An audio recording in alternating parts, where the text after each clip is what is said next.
Hello, welcome to Code on Demand. In this tutorial, we are creating a webhook trigger in Salesforce Contact Object so that whenever an insert, update or delete action is performed on contacts, the corresponding data will be posted to a remote site API. Here I have created an echo endpoint that works as an API. We can post data from Salesforce to this endpoint and we can visualize the data in this URL. Let me refresh the page. As we haven't posted any data to this endpoint, it is showing no data in this URL. Let us start to create a webhook trigger. Let us go to Salesforce, click Setup. It will open up Setup page in a new window.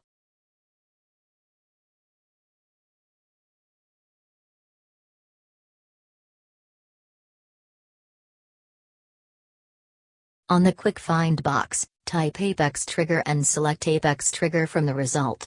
It will open up the list of triggers.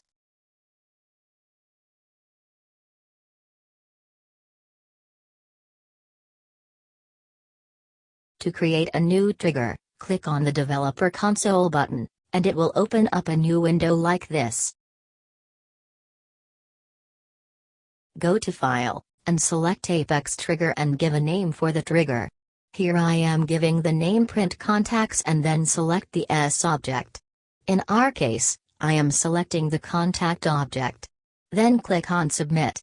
This will create a trigger for us.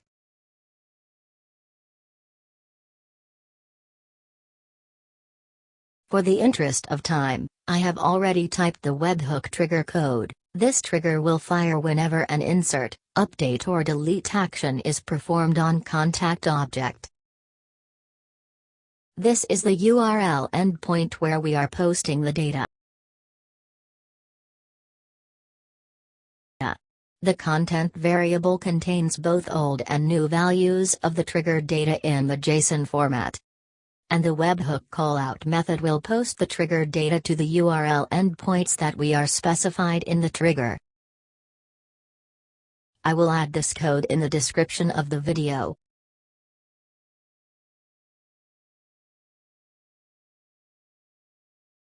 Now let us save this trigger.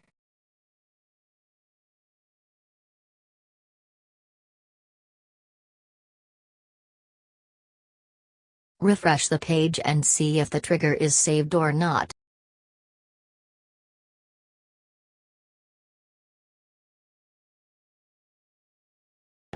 Here we have the trigger we have created.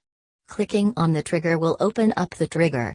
We can edit the trigger if we want from here. So we have successfully created the trigger.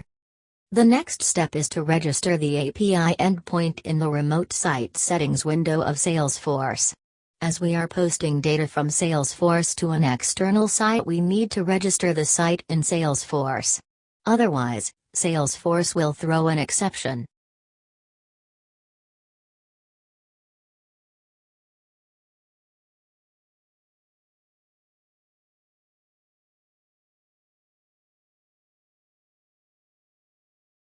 For this, go to the quick find box and type remote site settings.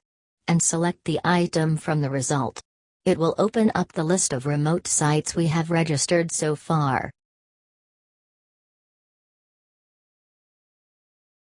Click on the New button. Give a name for the site. Then enter the domain name. Then click on Save. So we have successfully registered our remote site in Salesforce.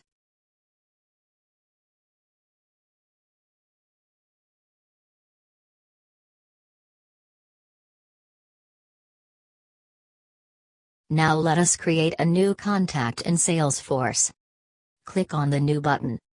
Fill in the required fields and click the Save button.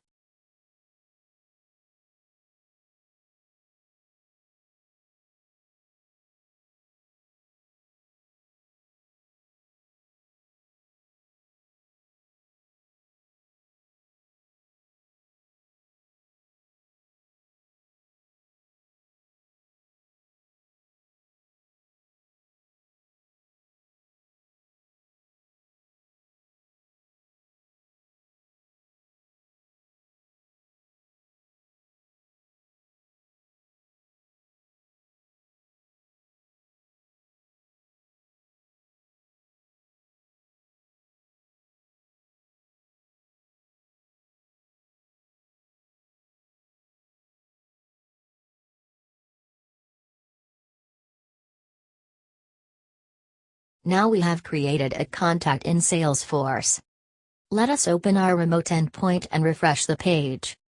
See, we can see the data that we are created in Salesforce is triggered to this remote site. We have all the fields on the contact object received here.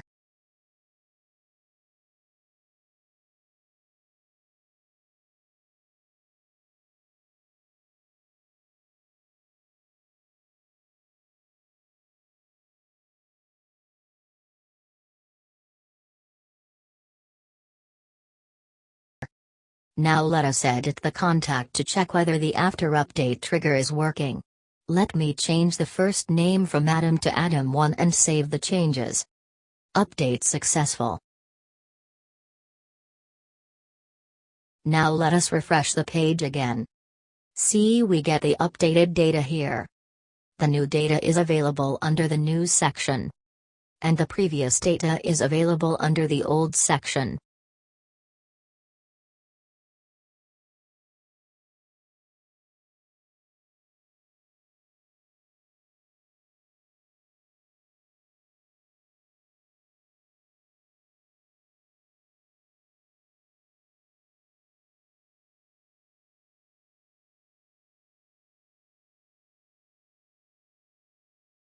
Now let us delete the newly created contact.